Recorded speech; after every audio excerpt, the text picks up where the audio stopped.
Hello student, welcome back my YouTube channel science beta. তো প্রিয় ছাত্রছাত্রীরা, তোমাদের সামনে আবার উপস্থিত আমি নিট ও জয়েন্টের ক্লাস নিয়ে। আজকের ভিডিওতে আমি তোমাদের সঙ্গে ক্লাস 11-এর এনসিইআরটি বইয়ের এনসিইআরটি বইয়ের পার্ট 1-এর চ্যাপ্টার নাম্বার 4 দেখবে মোশন ইন এ প্লেন। এই চ্যাপ্টারের 4 নম্বর পার্টের আলোচনা করব আজকের ভিডিওতে। তোমাদের মোশন ইন এ প্লেনের মেন যে কনসেপ্ট, যে ভেক্টর কনসেপ্টে ডিসপ্লেসমেন্ট, ভেলোসিটি, অ্যাক্সেলারেশন কি, রিলেটিভ ভেলোসিটি কি, এই সমস্ত বিষয় নিয়ে আজ আলোচনা করব। দেখেন এর আগের ভিডিওতে অর্থাৎ 3 নম্বর পার্ট পর্যন্ত আমি তোমাদের স্কেলার ভেক্টর নিয়ে ডিটেলসে আলোচনা করেছিলাম এবং সেখান থেকে নিউমেরিক্যাল প্রবলেম সলভ করেছিলাম। আমি তোমাদের চেষ্টা করি যে নিট এবং জয়েন্টের জন্য যে ক্লাসগুলো দিই সেটা হচ্ছে কি এনসিইআরটি বই, কারণ কি মেন এনসিইআরটি বই যদি ভালো করে সমাধান করতে পারো, ভালো করে বুঝতে পারো, সেখান থেকে নিট এবং জয়েন্টের জন্য ম্যাক্সিমাম কোশ্চেন আছে। সেটা হতে পারে ওয়েস্ট বেঙ্গল জয়েন্ট বা AIEEE বা IIT হতে পারে। ওকে, এইগুলো সবই কিন্তু এনসিইআরটি বই থেকেও ম্যাক্সিমাম কোশ্চেন হয়। সেই জন্য চেষ্টা করে প্রত্যেকটা ভিডিওতে আমি চেষ্টা করি এনসিইআরটি বই পুরোপুরিভাবে ফলো করা, তার সঙ্গে আরও অন্যান্য বই আছে, যেমন ডিসি পান্ডে আছে, প্রিভিয়াস ইয়ার কোশ্চেন বই আছে, আরও অন্যান্য থেকে যে কীভাবে এই থিওরির উপর কেমন নিউমেরিক্যাল প্রবলেম আসতে পারে সেইগুলো তোমাদের সমাধান করে দেখায়। অর্থাৎ এর আগের পার্টে 3 নম্বর পার্টে থেকে আমি স্কেলার ভেক্টরের উপর নিউমেরিক্যাল প্রবলেম করেছিলাম, তার আগের দুটো পার্টেতে স্কেলার ভেক্টরের মেন কনসেপ্ট নিয়ে আলোচনা করেছিলাম। আজকের ভিডিওতে আমি তোমাদের এনসিইআরটি বই ভালো করে ক্লাস 11-এর এনসিইআরটি বইয়ের পার্ট 1-এর chapter number 4 motion in a plane, এই চ্যাপ্টারের 4 নম্বর পার্টেতে মেন হচ্ছে ভেক্টর কনসেপ্টে displacement, velocity, acceleration, relative velocity, এই সমস্ত বিষয় নিয়ে আলোচনা করব। ওকে, তো আলোচনা শুরু করার আগে তোমাদের বলে রাখি, তোমরা যারা এখনও পর্যন্ত সায়েন্স বিটা চ্যানেল সাবস্ক্রাইব করোনি অবশ্যই চ্যানেল সাবস্ক্রাইব করবে এবং পাশে থাকা বেল আইকনে প্রেস করবে, কারণ সায়েন্স বিটা চ্যানেলে ক্লাস 10 to 12 ফিজিক্স এবং ম্যাথামেটিক্স ওয়েস্ট বেঙ্গলের যে সিলেবাস আছে সেই সিলেবাস হিসাবে ভিডিও আপলোড করা হয়। অলরেডি অনেক ভিডিও আপলোড করা আছে, তোমরা প্লেলিস্ট থেকে দেখতে পারো, এবং নিট এবং জয়েন্টের জন্য অনেক ভিডিও আপলোড করা যায়, সেগুলো তোমরা প্লেলিস্ট থেকে দেখতে পারো। ক্লাস 12 এবং ক্লাস 11 এনসিইআরটি যে বই আছে সেগুলো পুরোপুরিভাবে ফলো করে ভিডিওগুলো করা হয়। ওকে, তাহলে প্রথম আমরা বুঝবো কি, সেটা হচ্ছে কি ডিসপ্লেসমেন্ট। ওকে,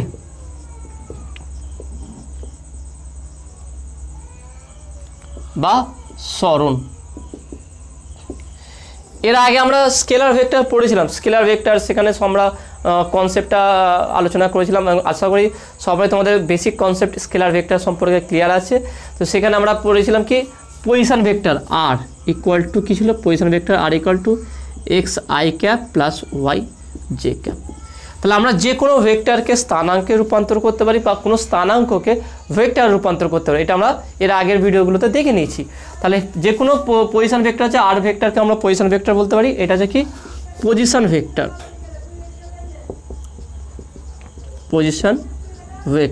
ওকে, এবারে এটা যদি আমরা লেখচিত্রতে অঙ্কন করি, তাহলে কীভাবে লেখচিত্র অঙ্কন করবো দেখো না। তাহলে এটা হচ্ছে এক্স অক্ষ, এটা হচ্ছে ওয়াই অক্ষ। তাহলে ধরলাম এইটা হচ্ছে আমার পি বিন্দু। ওকে, সে এক্স ওয়াই, এখান থেকে এটা হচ্ছে আর পজিশন ভেক্টর। ওকে, তাহলে মূল বিন্দু থেকে এটা হচ্ছে আর হচ্ছে, এটা হচ্ছে পজিশন ভেক্টর, যেখানে এখান থেকে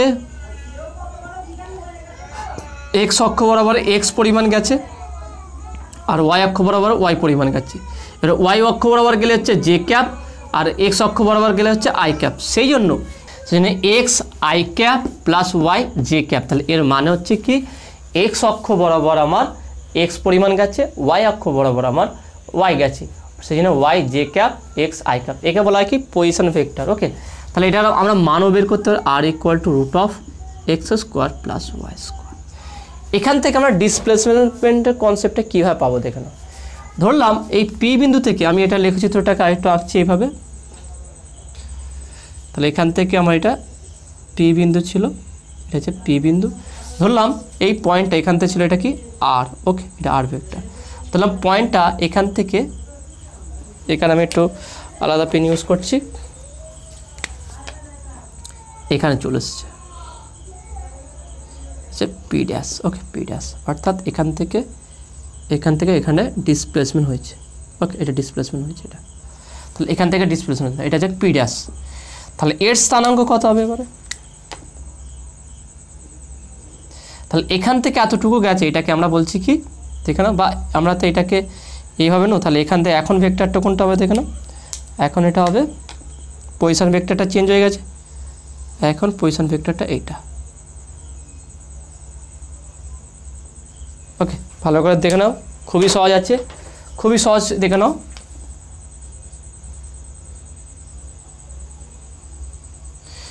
তাহলে প্রথম অবস্থায় আমার পি বিন্দুতে ছিল, পি বিন্দু স্থানাঙ্ক এক্স ওয়াই, সেখান থেকে আমরা আর পেয়েছিলাম।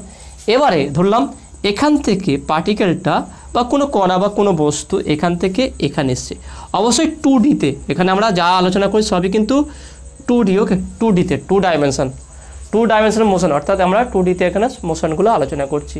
তাহলে একটা পার্টিকেল প্রথমে পি বিন্দু ছিল, যখন স্থানাঙ্ক তখন চলে করে এক্স কমা ওয়াই।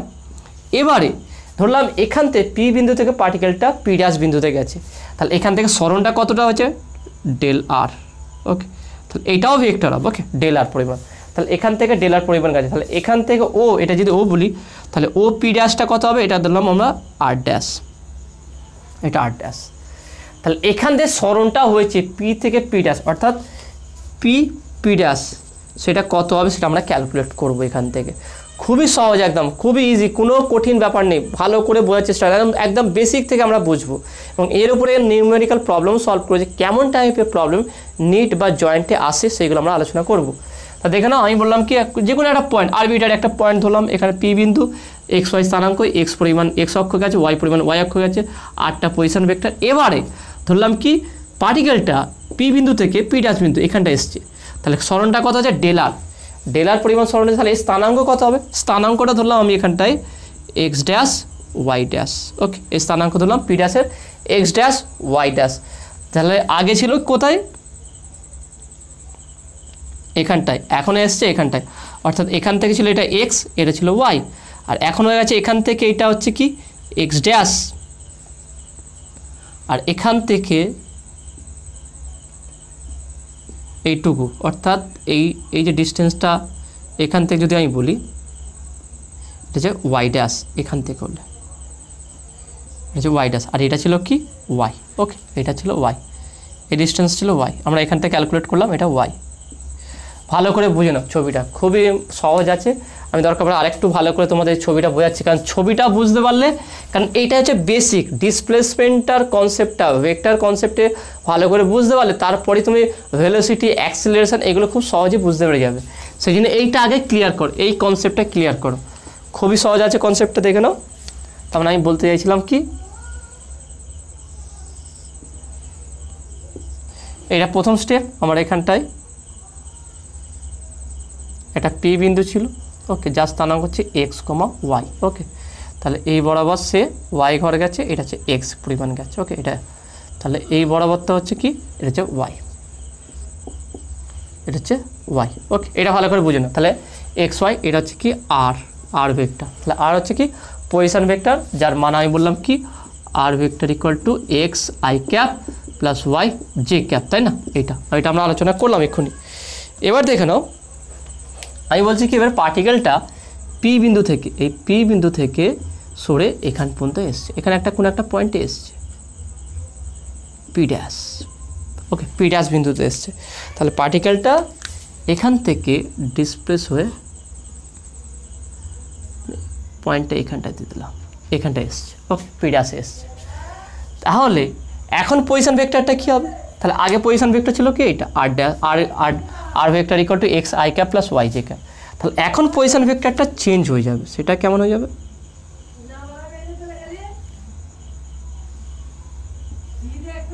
এইটা হবে। ওকে, তাহলে এটা হচ্ছে কি আমরা এটার নাম দিলাম কি আর ড্যাশ, আর ভেক্টর ড্যাশ, কারণ এটা সেম হবে না, এখন এখানে পজিশন ভেক্টর এটা, তার সরণটা কতটুকু হয়েছিল এখানটায়, সরণ হয়েছিল ডেল আর ভেক্টর। তাহলে এটা হচ্ছে এতটুকু ছিল কি আমার এক্স, এটা ছিল ওয়াই। তাহলে এখন যে ডিস্টেন্সটা, এখন এক্স, এখন যে স্থানাঙ্কটা হবে সেটা দিলাম এক্স ড্যাশ ওয়াই ড্যাশ। তাহলে নিশ্চয়ই এইটা এক্স অক্ষ বরাবর এক্স ড্যাশ গেছে, আর ওয়াই অক্ষ বরাবর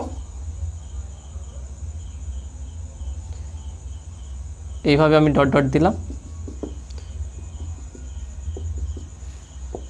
ওয়াই ড্যাশ এই বরাবর। তাহলে ওয়াই অক্ষ বরাবর ওয়াই ড্যাশ গেছে, আর এক্স অক্ষ বরাবর এক্স ড্যাশ পরিমাণ গেছে, তবেই স্থানাঙ্ক হচ্ছে কি এক্স ড্যাশ ওয়াই ড্যাশ। বা আমরা আর ড্যাশ ইকুয়াল টু বলতে পারি এখান থেকে যে আর পজিশন ভেক্টর আর ড্যাশ পেলাম, তাহলে r vector dash equal to x dash i cap plus Y dash j cap. Okay, আগে এটার মতন সিম্পল। ওকে, কোনো ব্যাপার নেই, কোনো টাফ ব্যাপার, খুবই সহজ আছে। তাহলে আমরা এইভাবে করলাম। এবারে আমি চাইছি কি এখানে সরণটা কতটুকু হয়েছে, এটা তো আমরা পি বিন্দু বললাম, এটা পি বিন্দু, এটা পি ড্যাশ বিন্দু, তাহলে এখানে ডিসপ্লেস কতটা হয়েছে, কতটা তার সরণ ঘটেছে, সেই সরণটা বের করতে চাইছি। তাহলে এখানে যদি আমরা ত্রিভুজ সূত্র লাগাই, ভেক্টরের ত্রিভুজ সূত্র বা ট্রায়াঙ্গুলার রুল যদি আমরা ইউজ করি, তাহলে এখান থেকে কী পাবো দেখে নাও। এই আমরা মূল বিন্দুকে ও বিন্দু ধরলাম, তাহলে ত্রিভুজ ও দেখে নাও, তাহলে এর ডাইরেকশান কোন দিকে আছে, এর ডাইরেকশান এইদিকে, এর ডাইরেকশান এইদিকে, আর এটা এইদিকে। তাহলে নিশ্চয়ই এখানে রেজাল্টেন্ট ভেক্টর বা লব্ধি ভেক্টর আছে আর ভেক্টর ড্যাশ। তাহলে আমরা বলতে পারি ত্রিভুজ ও পি পি ড্যাশ থেকে পাই। তাহলে আমরা কি বলতে পারি দেখে নাও, এখান থেকে হচ্ছে কি, তাহলে আর ড্যাশ ভেক্টর হচ্ছে কি, এটা রেজাল্টেন্ট ভেক্টর। কারণ দেখে নাও যে আমি বলছি রেজাল্টেন্ট ভেক্টর কোনটা, যে একটা ত্রিভুজের দুটি বাহু যেদিকে অভিমুখ আছে, তৃতীয় বাহুটা যদি বিপরীত দিকে হয় সেটা তার রেজাল্টেন্ট হবে। অর্থাৎ এখান থেকে আমরা বলতে পারি r vector dash equal to r vector plus delta r vector. দেখো ঠিক লিখলাম কি এখান থেকে। তাহলে এটা একটা ত্রিভুজের মতো হয়েছে, তার ত্রিভুজ হলে এটার ওইমুখ এর ওইমুখ একই দিকে আছে, এটা বিপরীত দিকে আছে, তাহলে এটার লব্ধি হবে। সেখান থেকে ডেল আর ইকুয়াল টু বলতে হয়, তাহলে বা del R vector equal to R dash vector minus R vector. দেখে নাও এইটাই হচ্ছে আমার ডিসপ্লেসমেন্ট। তাহলে পার্টিকেলটার ডিসপ্লেসমেন্ট হচ্ছে এটা। ভালো করে দেখে নাও কী করলাম, del R vector equal to R dash vector minus R vector. এবারের মানগুলো আমরা বসাবো। আমি অ্যাকচুয়ালি এর ম্যাগনিটিউডটাও বের করতে চাই, ম্যাগনিটিউডটা কত হবে সেটা বের করতে চাইছি।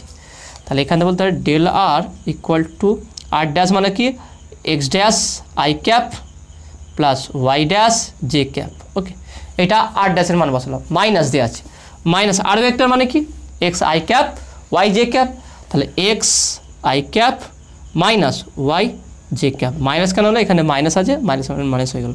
তাহলে বা ডেল আর ইকুয়াল টু আমরা এখান থেকে যদি কমন নিই আইটা X dash minus x I cap plus Y dash minus Y J cap.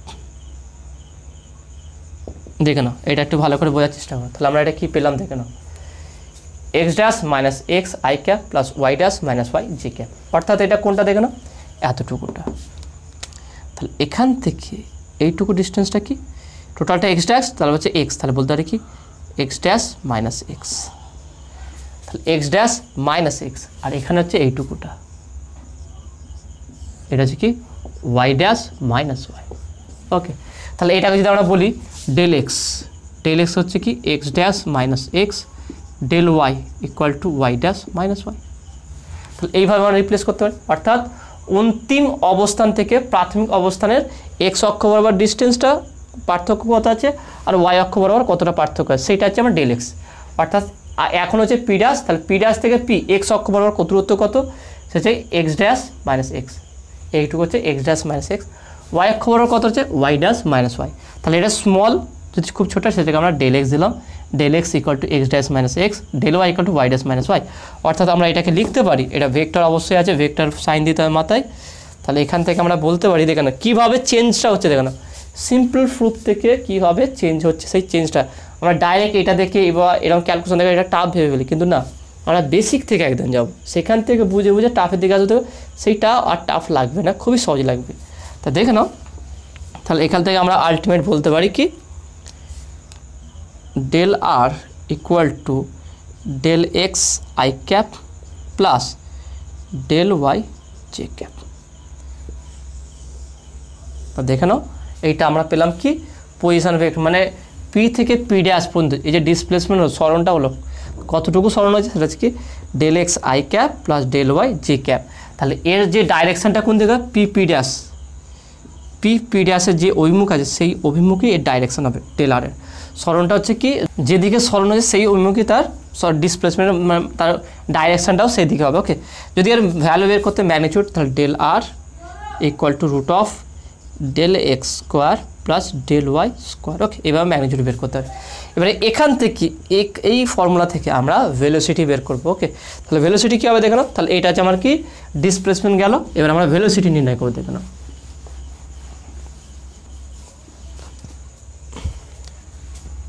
Velocity.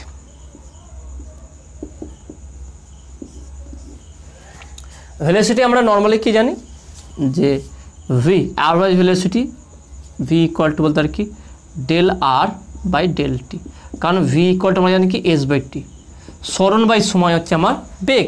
তাহলে এখান থেকে যদি আমরা বলি যে ডেল আর এর ক্ষেত্রে যে সময় টাইম ইন্টারভাল, টাইম যে চেঞ্জিং হয়েছে, তাহলে আমি এক্ষেত্রে টাইম ছিল T1, এক্ষেত্রে টাইম হচ্ছে T2, ওকে, অন্তিম টাইম T2। তাহলে ডেল্টা টি হচ্ছে কত, ডেল্টা টি সে হচ্ছে T2 মাইনাস T1, ওকে, সেজন্য আমরা ডেল্টা টি ধরলাম। এখানে পি যখন পি বিন্দুর সময় হচ্ছে কি T1, আর যখন পি ড্যাশ বিন্দুতে আসছে সেটা সময় হলো T2, তার টাইম হচ্ছে delta T equal T2 minus T1। এবার আমরা ভেলোসিটি জানি কি যে ডিসপ্লেসমেন্ট বাই হচ্ছে কি টাইম, তাহলে ডেল আর, এখানে ডিসপ্লেসমেন্ট কত হচ্ছে ডেল আর, যদি এটা ভেক্টর ফর্মে লিখি তাহলে ডেল ভি ইকুয়াল টু এটাকে আমরা del R by del T বলতে পারি, ওকে। তো তাহলে আমরা অ্যাভারেজ ভেলোসিটি কী বের করতে পারবো, তাহলে এটাকে বলতে পারি আমরা average velocity v bar, okay, v bar দিয়ে আমরা অ্যাভারেজ ভেলোসিটি বলি, v bar equal to delta r এর মান কি delta x I cap plus delta y J cap divided by delta t, okay, যে ডেল্টা টি আছে সে ডেল্টা টি লিখলাম। এবার এটাকে যদি আমরা ভাগ করি ইকুয়াল টু বলতে পারি, দেখে নাও, delta x by delta t, okay, i cap plus delta Y by delta T J cap. তাহলে আমরা ভি অ্যাভারেজ ভেলোসিটি পেলাম। সেখান থেকে আমরা এক্স, এটা হচ্ছে এক্স কম্পোনেন্ট ভেলোসিটি, এটা হচ্ছে ওয়াই কম্পোনেন্ট ভেলোসিটি।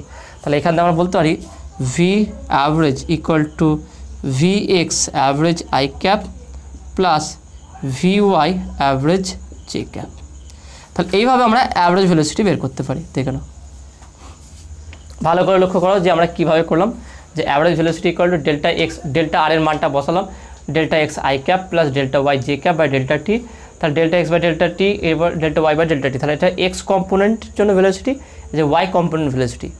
এবার যদি আমরা ইনস্ট্যান্টেনিয়াস বা তাৎক্ষণিক যদি বেগ নির্ণয় করতে, সেই বেগটা কেমন হবে দেখে নাও,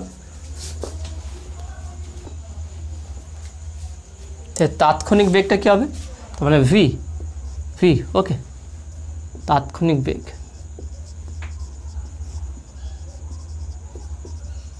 বা ইনস্ট্যান্টেনিয়াস ভেলোসিটি, সেটা কী হবে, v equal to limit delta T tends to 0 delta R by delta t বা ডিআর বাই ডিটি। এটাকে আমরা যখনই লিমিট বের দেবো তখন সেটাকে ডিআর বাই ডিটি আমরা বসিয়ে দেবো। দেখে নাও, ভালো করে দেখে নাও, ভি আমার তাৎক্ষণিক বেগ কি, limit delta T tends to 0 delta R by delta T equal to DR by D T. এবার যদি আমরা এই লিমিটটা বসিয়ে যদি বের করতে চাই তাহলে কীভাবে করবো দেখো, তাহলে বা বলতে পারি কি V equal to limit delta T tends to 0, এখানে দেখে নাও ডেল্টা এক্স আমি প্রথমে ব্র্যাকেট দিয়ে লিখলাম, delta x by delta T I cap plus delta Y by delta T J cap. এবার লিমিটটা আমরা প্রত্যেকটার সঙ্গে বসাবো, দেখে নাও, তাহলে এটা আমরা বলতে পারি limit delta T tends to 0 delta x by delta T I cap plus limit delta T tends to 0 delta Y by D T delta T J cap. তাহলে এটাকে কি বলবো, এটাকে বলো কি V equal to V x I cap plus, মানে তাৎক্ষণিক x অক্ষ বরাবর ভেলোস বেগ এটা, আর যে ওয়াই অক্ষ বরাবর তাৎক্ষণিক বেগ, তাহলে যে ভি ওয়াই জে ক্যাপ। দেখে নাও প্রত্যেকটা চেঞ্জটা, দেখে নাও, এটা হচ্ছে অ্যাভারেজ ভেলোসিটি, এখানে লিমিট বসেনি, এটা জাস্ট একটা অনুপাত। দেখে নাও এটা অনুপাত, এটা কিন্তু আর অনুপাত নয়, অর্থাৎ আমি যদি এটাকে, এটা আর একটা লাইন তোমাদের করে দেখাচ্ছি, এটাকে আমরা এইভাবে বলবো, এটাকে আমরা এইভাবে বলতে পারি যে v equal to v vector, অবশ্যই ভেক্টর হবে এটা, যে d x by DT I cap plus d Y by DT J cap. এবার আমরা বলতে পারি v vector equal to V x I cap plus V Y J cap. যেখানে আমরা বলতে পারি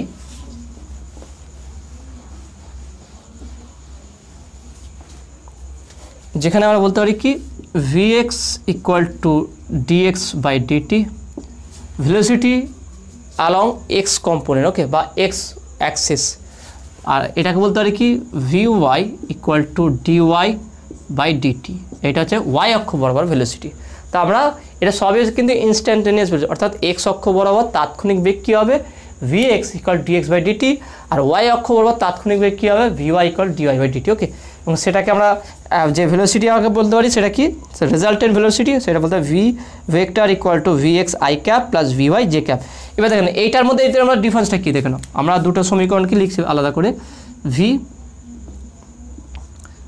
vector equal to V x I cap plus V Y J cap. Okay, আর একটা পেলাম আমরা কি average velocity v x average I cap plus V Y average J cap.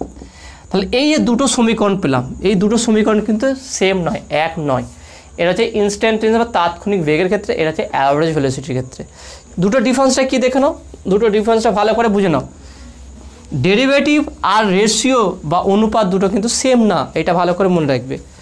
আমরা ভি এক্স অ্যাভারেজ মানে বলতে পারি কি del X by del T, এইটাকে বলতে পারি, কিন্তু V x equal to D x by DT, অর্থাৎ এটা হচ্ছে ডেরিভেটিভ ফর্ম। ওকে, অর্থাৎ যে অ্যাভারেজ ভেলোসিটিতে আমরা লিমিট বেঁধে দিই, অর্থাৎ ডেলটি যে টাইম ইন্টারভাল যদি খুবই ক্ষুদ্র হয় টেন্স টু জিরো, আমরা দেখলাম ডেল্টা টি টেন্স টু জিরো, অর্থাৎ জিরোর খুব কাছাকাছি, যত কাছাকাছি ভাবা যায় তার থেকে খুব কাছে, কিন্তু জিরো না। যদি আমরা লিমিট বেঁধে দিই কোনো রেশিওকে, সেটা তখন ডেরিভেটিভ রূপ নিয়ে নেবে। অবশ্যই এটা ডেল্টা টি টেন্স টু জিরো হতে হবে, অর্থাৎ ডেল্টা এক্স বা ডেল্টা টি যখন ছিল তার মানে এটা কি এটা অ্যাভারেজ ভেলোসিটি ছিল বা দুটো জিনিসের অনুপাত ছিল।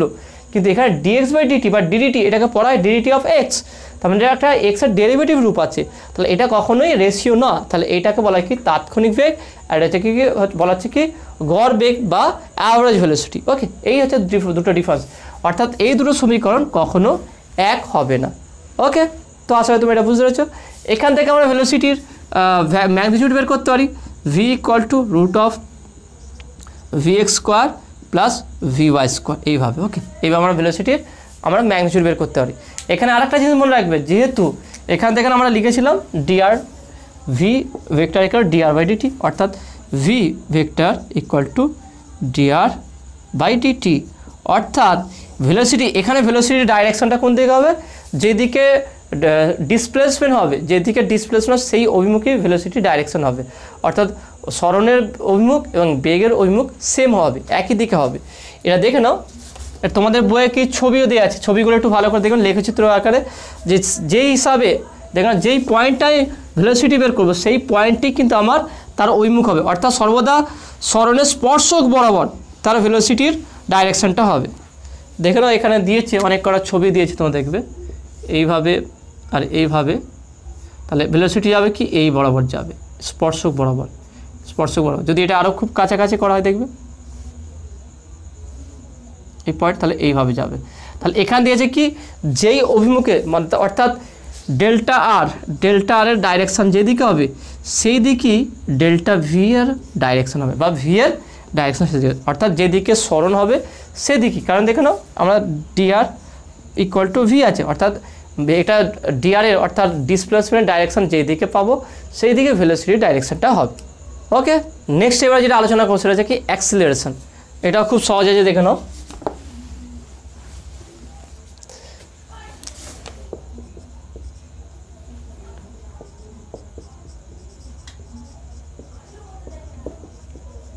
ওকে, অ্যাক্সিলারেশন, তাহলে এটা আমরা প্রথম কি অ্যাভারেজ অ্যাক্সিলারেশনটা বের করার চেষ্টা করব। অ্যাভারেজ অ্যাক্সিলারেশন,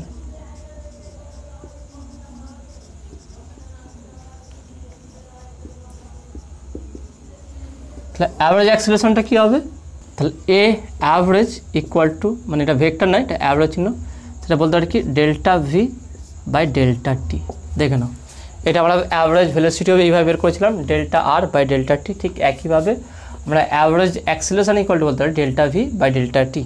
এখানে আমরা দেখে নাও এটাকে এইভাবে ভাঙতে পারি, ডেল্টা বাই ভিটা কী ছিল দেখে নাও, ভিটা ছিল কি ভি এক্স, যদি আমরা অ্যাভারেজ চিহ্নই দিই আই ক্যাপ প্লাস এটাকে বলতে পারি কি v Y J cap. Okay, divide by delta t. তাহলে এটা যদি ভাগ করে দিই তাহলে আমরা বলতে পারি দেখে নাও ডেল্টা ভি এক্স, এটা দরকার এটা দেওয়ার প্রয়োজনও নেই এখানে, by delta T I cap plus delta V Y by delta T J cap.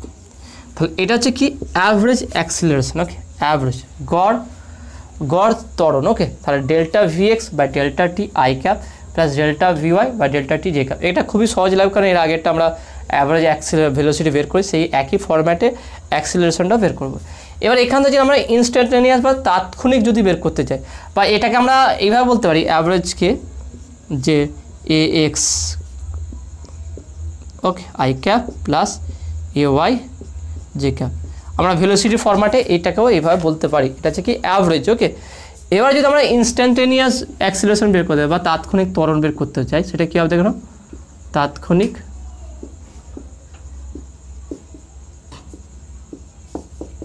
সেটা কী হবে, a equal to limit delta T tends to 0 delta v by delta t. তা যদি আমরা এই রেশিওকে delta v by delta t এই রেশিওকে লিমিটে বেঁধে দিই, তাহলে সেটাকে ডেরিভেটিভ ফর্ম চলে আসবে, অর্থাৎ এটাকে তাৎক্ষণিক ত্বরণ বলবো ডি ভি বাই ডিটি। তাহলে এই মানটা যদি আমরা এখানটায় বসিয়ে দিই, তাহলে একইভাবে, তাহলে বা এটা ভেক্টর চিহ্ন হবে অবশ্যই। তাহলে ইকুয়াল টু আমরা বলতে পারি কি, এটাকে যেভাবে ভেঙেছি যে limit delta T tends to 0 কী ছিল এটা, delta V x by delta T I cap plus delta V Y by delta T J cap. তাহলে একইভাবে আমরা বলতে পারি কি, limit delta T tends to 0 del v x by del t I cap plus limit delta T tends to 0, এখান থেকে বলতে পারি কি del v Y by delta t হচ্ছে জে ক্যাপ। তো এখানে এইগুলো সবই আমি কিন্তু ক্লাস 11-এ একমাত্রিক গতি চ্যাপ্টারে বুঝিয়েছিলাম, কিন্তু সেখানে এই ভেক্টর কনসেপ্টে এক্স কম্পোনেন্ট ওয়াই কম্পোনেন্ট এতটা ডিটেলসে আলোচনা করিনি। সেখানে উপরে মানে যতটুকু 11-এ সিলেবাসে আছে যতটুকু লাগে সেগুলো আলোচনা করেছিলাম। যদি এইগুলো তোমাদের কাছে খুব টাফ মনে হয়, তুমি এর আগের বিশেষ করে ক্লাস 11-এর যে একমাত্রিক গতিতে যেখানে স্মরণ বেগ ত্বরণ সেটা বুঝিয়েছিলাম কীভাবে এসেছিলো, একটু দেখে নিলে এটা খুব সহজ লাগবে। তাছাড়া আমি বলছি প্রথম থেকে যদি এটা দেখো খুব একটা টাফ লাগবে না, খুবই সহজ আছে, ওকে। তাহলে দেখে না, এটাকে আমরা রিপ্লেস করতে পারি, যেহেতু লিমিট বাঁধা আছে, তাহলে এটা বলতে পারি D V X by DT I cap plus delta D V Y by DT J cap. এটাকে আমরা এ ভেক্টর বলতে পারি। তাহলে বা resultant acceleration equal to ax I cap plus ay j cap। তাহলে এটা কি আমরা বলতে পারি কি axটা কি, তাহলে ax equal to dvx by dt R ay equal to dvy by dt। তাহলে এইভাবে আমরা অ্যাক্সিলারেশনও বের করতে কেন, তাহলে আমরা যদি শুধু ভেলোসিটির কনসেপ্টটা বুঝতে পারি যে কীভাবে ওখানে অ্যাভারেজ ভেলোসিটি আর তারপরে ইনস্ট্যান্টেনিয়াস ভেলোসিটি কী হয় নির্ণয় করলাম, কম্পোনেন্টগুলো কী হবে, তাহলে একই কনসেপ্টে আমরা অ্যাক্সিলারেশনও বের করতে পারবো, ওকে। নেক্সট এবারে আমরা যেটা আলোচনা করছি সেটা কি motion in a plane in constant acceleration. এটা খুব গুরুত্বপূর্ণ আছে কনসেপ্টটা, এইটা আমরা আলোচনা করব। পুরো এনসিআরটি দেখে নাও, এনসিআরটি যা দেওয়া আছে পুরো টোটাল এনসিআরটি ডিসকাস করব এবং এর বাইরেও আরও ডিসকাস, মানে এনসিআরটি থেকে এ টু জেড সেটা প্রত্যেকটা বিষয় তোমাদের পড়ানো হবে। তা দেখে নাও next,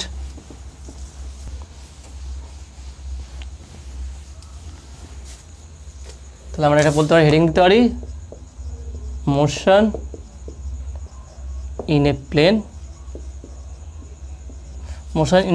with constant acceleration, okay, with constant acceleration. তা দেখে নাও এখানে আমার ছবিটা আঁকতে হবে, সে আগের ছবিটা আঁকলেই এখানে হয়ে যাবে, অর্থাৎ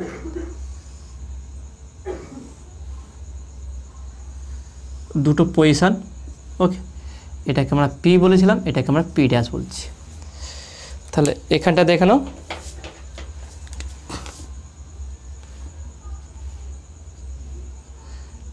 এটা হচ্ছে আমরা ধরলাম এই পজিশানে যখন ডিস্টেন্সে ছিল এটা তো r0 ধরলাম, এটা হচ্ছে r0, okay.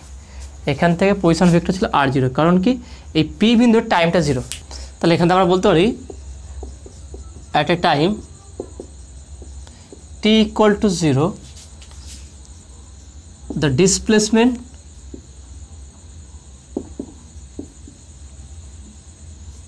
displacement and velocity are r0 and v0 ওকে তার মানে at t equal to 0 তে এখানে ডিসপ্লেসমেন্ট বা পজিশন ভেক্টর যেটা আমরা বলতে পারি সেটা থেকে t equal to 0 হবে এটা আর ভেলোসিটি এই সময় ভেলোসিটিটা 0 হবে ওকে v0 তারপর next at t equal to t time equal to t তাহলে বলতে পারি at time বা at a time t equal to t the position vector or displacement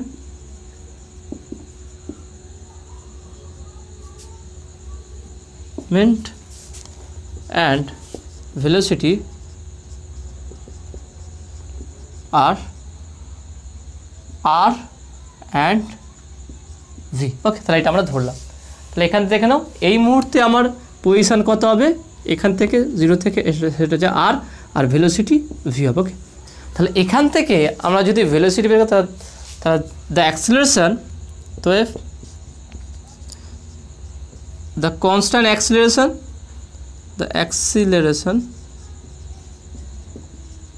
কি হবে আমরা জানি কি অ্যাক্সিলারেশন ইকুয়াল টু বেগ বৃদ্ধির হারকে বলা হয় কি ত্বরণ তার মানে final velocity minus initial velocity অর্থাৎ v minus v0 by t minus 0 অর্থাৎ এখানে t1 t2 নেই অর্থাৎ t1 ইকুয়াল টু 0 হয়ে গেছে আর t2 ইকুয়াল টু t হয়ে গেছে ওকে এই টাইমটা চেঞ্জ হয়েছে তাহলে এখানে যদি আমরা মানটা বসাই তাহলে বলতে পারি বা a equal to v minus v0 by t তাহলে এখান থেকে করছে দেখে নাও তাহলে বা v minus v0 equal to at তাহলে বা v equal to v0 plus at তাহলে এইটা হচ্ছে দেখেন ইকুয়েশন আমরা পেয়েছিলাম v equal two u plus at সেটাকে আমরা ভেক্টর ফর্ম বা এই কনসেপ্টে কীভাবে বের করলাম খুবই সহজ কোনো টাফ নেই আগের যেটা শিখেছি সেটা কমই এখানে t1 t2 ধরেছিলাম এখানে আমরা t equal to 0 time equal to এখানে 0 ধরলাম আর এখানে টাইম ইকুয়াল টু t ধরলাম তাহলে টাইম ইকুয়াল টু 0 তে পজিশন ভেক্টর আর ডিসপ্লেসমেন্ট ছিল r0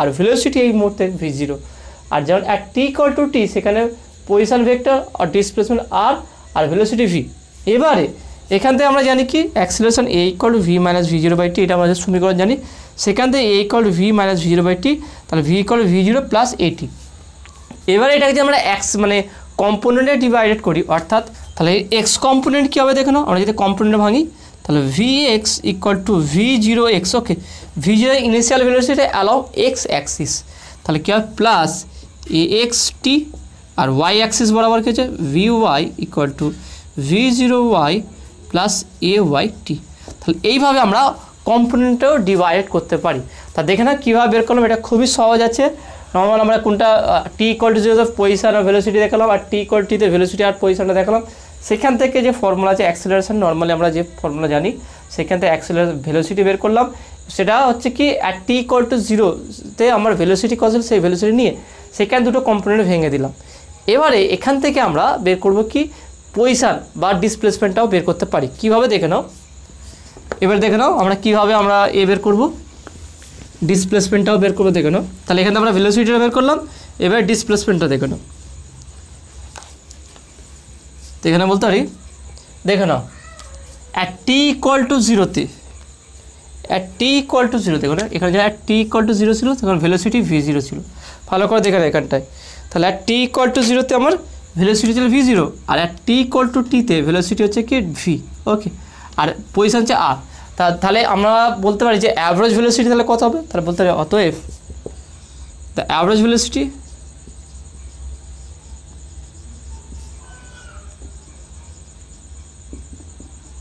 সেটাকে বলতে পারি কি v0 at t equal to 0 v0 ছিল আর at t equal to t তে v ডিভাইড বাই 2 তাহলে এইটা হচ্ছে আমার অ্যাভারেজ ভেলোসিটি ভালো করে দেখেন এটা হচ্ছে অ্যাভারেজ ভেলোসিটি তাহলে এখান থেকে আমার পি পয়েন্ট থেকে পি ড্যাশ পয়েন্ট এই দুটো পয়েন্ট দেখে নাও পি পয়েন্ট থেকে পি ড্যাশ পয়েন্টে ডেলার যেটা আমরা পেয়েছিলাম ডেলার ইকুয়াল টু সেটা কী পেয়েছিলাম আর ভেক্টর মাইনাস r0 তাই না এই দুটো পেয়েছিলাম তাহলে এই যে ডিস্টেন্সটা এই ডিসপ্লেসমেন্টটা যে হয়েছে পি থেকে পি ড্যাশ পর্যন্ত যে ডিসপ্লেসমেন্ট হচ্ছে তার জন্য ভেলোসিটি কী হবে দেখুন আমরা জানি কি normally v equal to s by t তাহলে s ইকুয়াল টু vt তাহলে displacement equal to velocity into time okay তা সেখান থেকে আমরা এটাও বলতে পারি তাহলে অতএব এক্ষেত্রে অতএব the displacement along P P dash, তাহলে বলতে পারি কি দ্য ডিসপ্লেসমেন্ট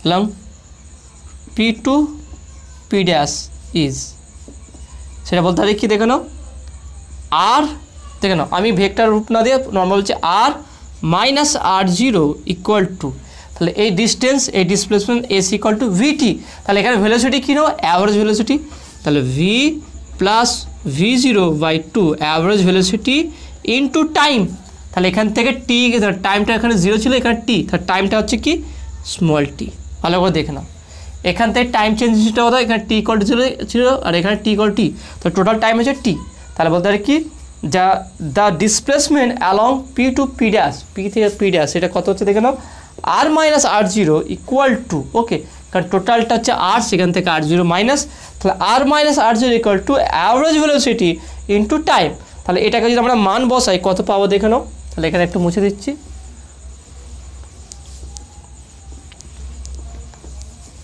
তাহলে এখান থেকে বলতে পারি দেখে নাও, তাহলে বা r minus r zero equal to v এর মানটা আমরা একটু আগে বসিয়েছি V zero plus a t, okay v zero plus a t plus v zero by two into t, okay দেখে না ভি জিরো প্লাস এটি এটা আমরা পেয়েছিলাম ভি এর আগেরটা থেকে, সেটাই বসালাম এখানে, আর তারপরটা কি বসালাম দেখে নাও, তারপরে হচ্ছে কি এই ভি জিরো ছিল এই ভি জিরোটা বসালাম ইকুয়াল টু, তাহলে এখানে কত হচ্ছে দেখে নাও টু ভি জিরো প্লাস এটি বাই টু, বা এখানে আমরা একটা কাজ করছি আমরা টি গুণ করে দিচ্ছি, এই টিটা আমরা উপরে গুণ করে দেবো দেখে নাও v zero two v zero, তাহলে two v zero t plus a t, তাহলে a t square by two, তাহলে এটা যদি কোনাকুনি গুণ করি মানে এটা আলাদা করে গুণ করলে কী হবে দেখে নাও এই দুই কেটে যাবে, তাহলে V zero T, okay v zero t plus half of a t square, তাহলে এটা আর মাইনাস আর জিরো, তাহলে টোটাল এখান থেকে এই পর্যন্ত কতটুকু ডিসপ্লেসমেন্ট হয়েছে বা কতটুকু সরণ হয়েছে সেটা কি V zero t plus half of a t square, দেখেন আমরা এটা U T plus half of a t square সেটাই এসছে, ওকে তাহলে দেখে নাও আমরা এটা ভেক্টর ফর্ম থেকেও এইভাবে বের করতে পারি এবং এই পজিশানটাকে আমরা এইভাবে করতে পারি, দেখে নাও প্রত্যেকটা ডেরিভেশনই খুব সহজ আছে, ভালো করে শুধু বোঝার চেষ্টা করবে, তাহলে বা আমরা বলতে পারি r equal to r zero plus v zero t plus half of a t square, তাহলে এখান থেকে দেখে নাও আমরা যদি এক্স আর ওয়াই আকার মানে অর্থাৎ এক্স অক্ষ বরাবর, এটা হচ্ছে এক্স অক্ষ এটা হচ্ছে ওয়াই অক্ষ, তাহলে এক্স অক্ষ বরাবর কতটা সরণ হয়েছে ওয়াই অক্ষ বরাবর কতটা সরণ হয়েছে সেটা আমরা কীভাবে বের করবো, তাহলে অতএব এক্স ইকুয়াল টু আর জিরোকে বলতে পারি কি x zero, okay x zero plus v zero x t plus half of a x t, okay এইটা, আর ওয়াই অক্ষ বরাবর সরণ যদি আমরা ওয়াই ধরি অর্থাৎ r vector equal to x I cap plus Y J cap যদি এটা হয় তাহলে এক্স আর ওয়াইয়ের মান কত হবে দেখে না, তাহলে ওয়াই ইকুয়াল টু হবে কি y zero plus v zero y t plus half of a y t, তাহলে এইভাবে আমরা সরণগুলো বের করতে পারবো। তা দেখে না কীভাবে করলাম এই ফিগারটা নিয়ে, মানে আমরা অ্যাকচুয়ালি একটা চিত্র থেকেই সমস্ত প্রমাণগুলো করলাম, ডিসপ্লেসমেন্ট পজিশন ভেক্টর, সেখানে ভেলোসিটি, অ্যাক্সিলারেশন এবং সেখান থেকে যে কনস্ট্যান্ট অ্যাক্সিলারেশন যে ফর্মুলাগুলো ছিল V equal to U T plus U plus A T সেটা আমরা প্রমাণ করলাম এবং S equal to U T plus half of A T square সেটা আমরা প্রমাণ করলাম। ওকে, তো নেক্সট আর একটা টপিক বাকি ছোট্ট মতো সেটা রিলেটিভ ভেলোসিটি। এটা নর্মালি আমি এটা একমাত্রিক গতি চ্যাপ্টারই আলোচনা করেছিলাম, বা ভেক্টর যে ক্লাস 11-এর ভেক্টর যে টপিকটা সেখানে রিলেটিভ ভেলোসিটি সম্পর্কে ডিটেলসে আলোচনা করেছিলাম, সেখানে ক্যালকুলেশন করেছিলাম, রেজাল্টেন্ট ভেলোসিটি বের করেছিলাম, সেইগুলো একটু দেখে নেব, ওটা পড়লেই যথেষ্ট হবে। এখানে শুধু জাস্ট আমরা এটা বুঝে নেব রিলেটিভ ভেলোসিটি মানে কি।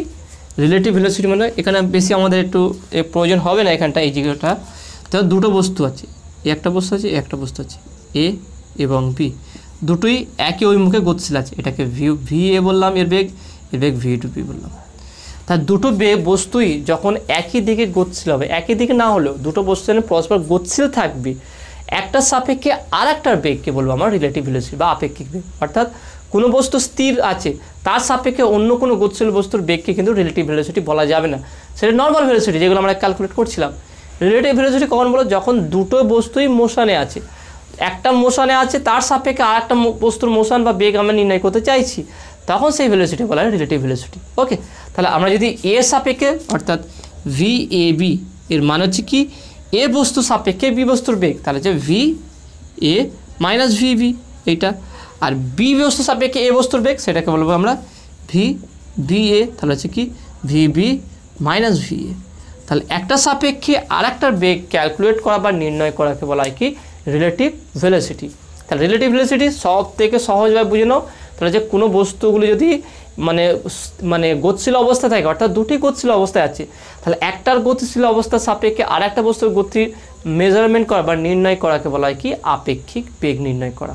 ওকে, আমি সবথেকে বড় যদি আপেক্ষিক বেগটা ভালো করে বুঝতে যাও, স্কেলার ভেক্টর দেখবে ক্লাস 11-এ ভেক্টর চ্যাপ্টারটায় খুব সহজ করে আপেক্ষিক বেগটার সমস্ত কেস ডিটেলসে আলোচনা করেছিলাম, ওটা একটু ভালো করে দেখে নেবে। এখানে শুধু আপেক্ষিক বেগের মেন কনসেপ্টটা আর 11-এ যে কনসেপ্টটা দিয়েছিলাম ওই দুটোই যথেষ্ট হয়ে যাবে। ওকে, তাহলে আজকের ভিডিওতে এতটুকুই। আজকে যেই বিষয়গুলো পড়ালাম সেগুলো কেমন লেগেছে সেটা তোমরা অবশ্যই কমেন্টে জানাবে। নেক্সট ভিডিওতে আমি প্রজেক্টাইল মোশন, অর্থাৎ কোনো বস্তুকে প্রজেক্ট করলে প্রজেক্টাইল মোশন তার কেমন হবে, ম্যাক্সিমাম হাইট কত হবে, সেই ম্যাক্সিমাম হাইটের ভেলোসিটি কত হবে, কতটা ডিস্টেন্সে কভার করছে, ওকে প্রক্ষেপ সীমা যেটা বলা যেতে পারে, সেই সমস্ত বিষয়গুলো আলোচনা করব। আজকে যেগুলো আলোচনা করি সেগুলো কেমন লেগেছে তোমরা অবশ্যই কমেন্টে জানাবে। যদি এখনও পর্যন্ত সায়েন্স ভিডিও চ্যানেল সাবস্ক্রাইব না করে থাকো অবশ্যই চ্যানেল সাবস্ক্রাইব করবে এবং পাশে থাকা বেল আইকনে প্রেস করবে, আর ভিডিওতে অবশ্যই লাইক দেবে আর বন্ধুদের সঙ্গে বেশি করে শেয়ার করবে। তো দেখাবে নেক্সট ভিডিওয়। Have a nice day.